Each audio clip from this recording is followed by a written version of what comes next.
안녕하십니까. 주가의 다빈치 코드 재무제표를 진행하고 있는 인성회계법인의 정재학입니다.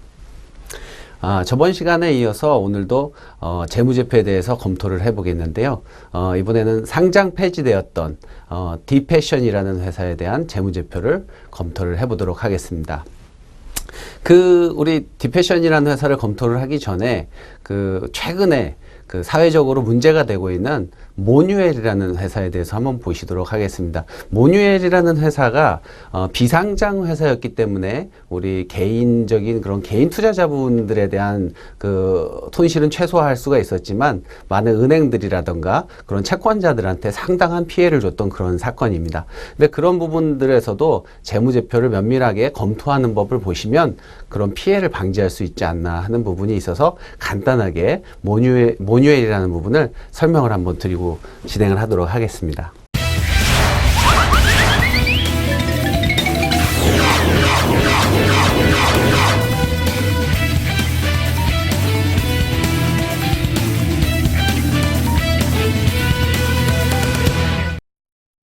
최근에 그런 경제란들을 보시면 모뉴엘이라는 회사가 계속 나오고 있습니다. 모뉴엘이라는 회사는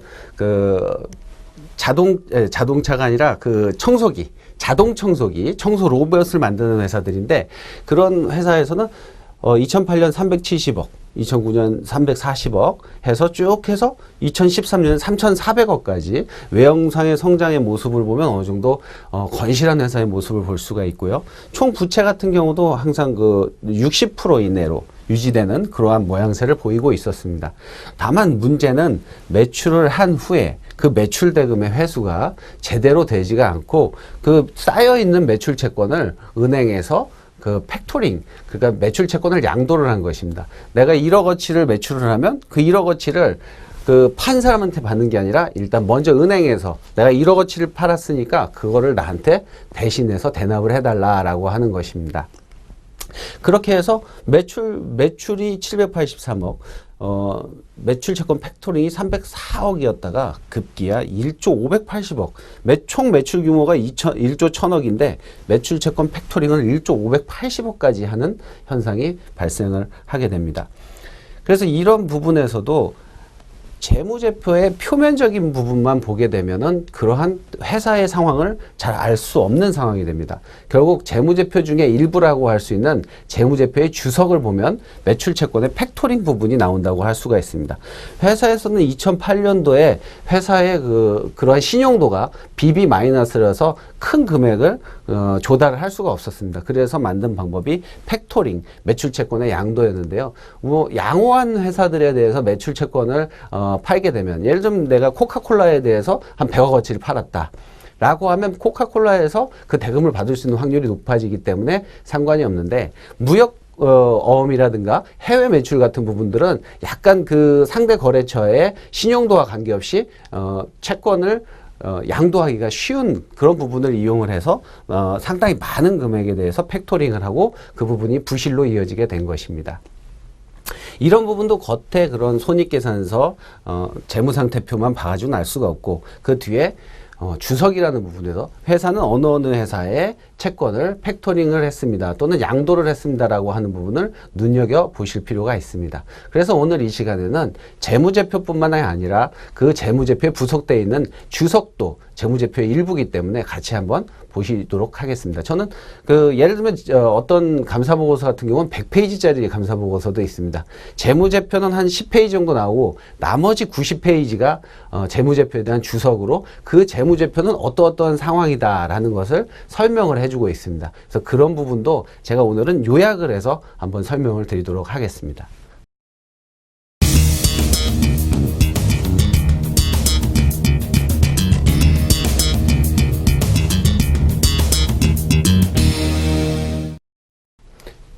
디패션의 기업 개요를 보시도록 하겠습니다. 기업 개요를 보시면 상장 폐지일은 2011년 5월 7일입니다. 감사 의견 부적정으로 상장 폐지가 됐고, 기업 개요를 보시면 디지털 음원 사업자, 그러니까 디패션 같은 경우는 후에 재무제표에 대한 주석을 보시면 알겠지만 소리바다 계열사인 소리바다 미디어에서 디패션으로 또 사명이 변경이 됐었고요. 그래서 소리바다와 어느 정도 관계가 있는데 디지털 음원 사업자로서 저작 인접권 대리 중개, 음악 TV, 정산 분배 시스템 개발 등 음원 수출 사업을 하고 있는데 이 부분에서 이제 감사 의견이 부적정이 발생을 하게 됩니다. 그래서 단기 대여금 중 회수 가능성이 없는 10억 원에 대해서 대손 충당금으로 환입을 시키는 회계 처리를 했기 때문에 그걸 다시 돌려야 된다. 그 다음에 매도 가능 증권에 대한 평가액 1억 600만 원을 오히려 좀 높게 평가를 했고요. 매출에 대해서 4억 원, 그 원가에 대해서 6천만 원을 과대 계상을 함으로써 회계법인에서 부적정 의견을 냈고 그 사유로 인해서 상장 폐지가 되었습니다. 사실 이런 그 의견 부적정이 아니라도 이런 부분에서는 관리 종목으로 편입이 되고 상장 폐지될 가능성이 어느 정도 있었던 회사가 되겠습니다. 그 다음으로 가서요. 특별히 재무제표를 요약을 하시면 재무상태표는 자산 201억, 2009년에 89억, 그리고 아까 보셨지만 부적정 의견이 나온 이유가 회사에서는 이렇게 제시를 했는데 회계법인에서는 이렇게 다시 제시를 하게 됩니다. 그래서 자산 규모는 지속적으로 줄어들게 되고 부채 규모도 마찬가지로 54억, 50억, 51억 이런 식으로 꾸준하게 유지가 되지만 뭐 다른 성과가 없기 때문에 다른 곳에서 이제 차입을 하거나 추가적인 부채를 사용할 수 있는 여력이 점점 떨어지게 됩니다. 손익계산서의 매출을 보시면 87억, 64억, 30억. 그리고 당기순이익은 마이너스 90억, 마이너스 129억, 그 다음에가 26억이 손실을 발생을 하고 있습니다. 영업활동을 보시면 거의 영업활동에서의 현금 흐름은 거의 없다고 볼 수가 있고요. 투자활동에서도 거의 미미한 실적과 그 재무활동에서 계속 자금 조달이 크게 이루어지지 않고 있는 것을 보실 수가 있습니다. 이런 부분에 대해서 자세히 또 보시도록 하겠습니다. 다음으로 넘어가시면 디패션 재무상태표를 보시면 항상 제가 보실 때 재무상태표는 사실 매출은 손익계산서 항목이지만 매출 항목에 비교를 해서 자산의 규모를 평가를 해보시면 상당히 재밌는 결과를 보실 수가 있습니다. 매출이 87억이고 그 현금 및 단기금 2008년까지만 해도 뭐 어느 정도는 회사가 운영이 된다고도 볼 수가 있겠습니다. 현금하고 단기금 상품이 21억. 그런데 매출 채권의 규모가 244억이나 되고 있습니다. 매출 채권이 선급금, 대여금, 미수금, 미수수익이 총 244억이고 대손 충당금이 132억입니다. 그래서 투자자들이 보시면 이 회사 도대체 어떻게 되길래 매출은 87억인데 매출 채권하고 각종 채권이 244억인가 하는 부분이 그래서 주석을 봐야 된다는 것입니다. 어떤 부분에서 채권이 발생을 했고 어떤 부분에서 대손, 즉 돈을 못 받게 되었는지. 사실은 이때 재무제표를 보시면 지금은 244억에서 132억을 못 받는다고 했지만 앞으로도 쭉 못 받겠구나 하는 판단도 이때 내리실 수가 있었을 것입니다. 왜냐하면 뒤에 보시면 결국 매출 채권하고 이런 자산의 규모가 242억으로 거의 비슷한데 대손 충당금은 계속 늘고 있습니다. 따라서 이런 부분들도 꼭 이때 가서야 내가 그때 투자하지 말 거라고 하는 것이 아니고 이때 어느 정도 보시고 주석에서 대부분 자회사에 돈을 꿔줬고 받을 돈이구나. 그런데 자회사가 거의 순자산가액이 없다. 순자산가액이 없다는 것은 영업활동으로 인해서 돈을 창출하는 부분이 없는데 계속 돈만 들어간다는 말이 되겠습니다. 그런 부분들은 주석을 통해서 확인을 하실 수가 있으며 재무제표로는 숫자를 어느 정도 가늠을 할 수밖에 없습니다. 그래서 오늘 후단에 설명드리는 주석은 이런 경우에는 한번 꼭 다시 한번 보실 필요가 있습니다. 그래서 다음에 부채와 자본을 보시면 여기서도 특이한 사항이 지급보증충당금입니다. 그래서 부채의 총 규모가 거의 차이가 없지만 이 회사에서 부채를 다 상환을 하고 나더라도 지급보증충당금이라는 게 발생을 합니다. 보통은 지급보증충당금이라고 하는 것은 회사에서 다른 회사에다 지급보증을 하게 되는 경우 그 손실이 예상이 내가 대신 갚아줘야겠다는 것이 거의 확실할 때 그것을 장부에다 장부에다 적어주게 됩니다. 그 말인즉슨 아까 그 앞단에서의 자산에서의 대손 충당금이 쌓이는 것과 거의 맥락이 같다고 보시면 되는데 그런 부분에서 자회사에서 돈을 꿔줬을 뿐만 아니라 지급 보증까지 서주게 되는 그러한 상황이 처해져 있는 것입니다. 그래서 자본을 보시면 아까 자산에서 부채를 빼게 되면 자본, 그리고 2월 결손금도 계속해서 증가를 하고 있습니다. 그래서 자기 자본이 30억, 결국 자기 자본이 30억까지 줄어들게 되는 현상이 발생을 하고 있습니다. 다음으로 넘어가시면 손익계산서를 보시면 자 2008년만 해도 86억에 매출 원가 80억, 매출 총익 6억이 나더라도 판매관리비가 38억, 영업 손실이 32억에 영업 외 손실이 59억이 발생해서 총 91억의 손실이 발생을 하고 있습니다. 그래도 2009년에 보시면 매출액 64억, 하지만 영업 외 손익 등이 마이너스 108억이 발생을 하고 있습니다. 이런 부분들 구체적으로 어디서 문제가 있는지는 또 다음에 설명드리는 주석에서 확인을 하실 수가 있습니다. 그래서 두 해의 단기 순이익만 해도 거의 200억을 훨씬 넘어가는 그런 수치를 보이고 있습니다. 2010년 같은 경우에는 이제 더 이상은 털어낼 자산이나 비용들이 없기 때문에 그나마 영업에 손익해서 손실이 6억이 시현이 되고 있는 것입니다. 다음으로 보시면 그래서 어느 정도 재무제표를 보시면 판관비나 영업의 비용이 114억, 150억, 39억을 나타내고 있는데요. 대손상각비, 정상적인 영업활동에서의 대손상각비보다도 기타의 대손상각비가 훨씬 규모가 큽니다. 즉 자회사나 관계회사의 대여금이나 선급금, 미수금 등에 받지 못하게 되는 경우가 50억과 69억이 발생을 하고 있습니다. 그리고 투자주식 관련 손실이 각각 17억, 19억이 발생을 하고 있습니다. 즉 내가 투자를 한 자회사들에서 계속 손실이 발생을 해서 계속 관련 손실이 회계 처리가 되고 있는 것입니다. 지급 보증 손실도 마찬가지로 2009년에는 23억, 2010년에는 3억이 발생을 해서 지속적으로 손실이 114억, 150억, 39억으로 발생을 하고 있습니다. 다음으로 넘어가세요. 현금 흐름표를 보시면 영업활동이 지속적으로 마이너스 현금 흐름이 나오고 있습니다. 투자활동에서도 계속 관계회사라든가 그런 식으로 투자를 하다가 더 이상은 발생을 하지 않고 있고요. 그래서 현금의 증감도 거의 큰 차이가 없이 발생을 하고 있습니다. 자, 그래서 저번 시간까지는 여기서 이제 재무제표의 그런 공부가 끝났는데요. 오늘부터는 이제 재무제표는 여러분들이 자산, 부채, 자본, 그 회사의 재산 상태, 손익계산서는 회사의 영업 상태, 그래서 얼마나 올해 수익이 발생을 했느냐인데 주석을 보시게 되면 그 회사의 흐름이라든가 그 회사에 대해서 무슨 일이 지금 구체적으로 발생하고 있는지, 그 회사의 재무제표에 관계회사 주식 해갖고 100만 원이라고 나와 있으면 주석에서는 어디에 10만 원, 어디에 50만 원, 어디에 40만 원 하고 그런 내역들이 설명이 나와 있습니다.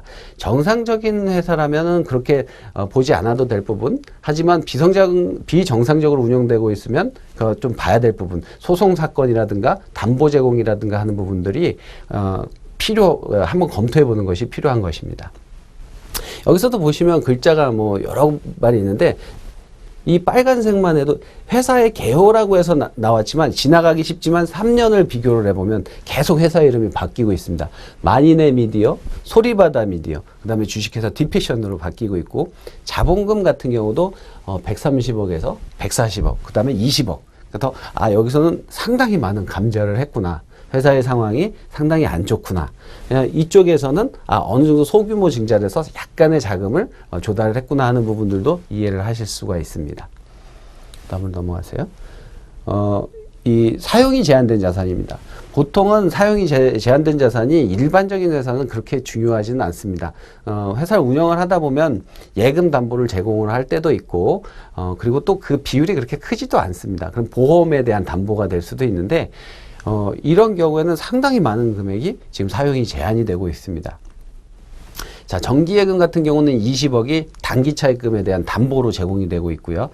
그 보통예금이라든가 정기적금, 외상매출금까지 특수관계자 담보 제공으로 되어 있습니다. 그래서 자회사라든가 투자회사에 대한 자금 부담이 많이 있구나 하는 것을 아실 수가 있습니다. 2008년만 해도 없었던 그런 단기차익금 담보 외에는 없었던 그런 사용 제한 자산이 상당 금액 많이 포함이 되어 있습니다. 그래서 2010년에는 오히려 그런 부분들의 상당 부분은 좀 약간은 해소가 됐습니다. 특수관계자 담보 제공이 여전히 발생을 하고 있습니다.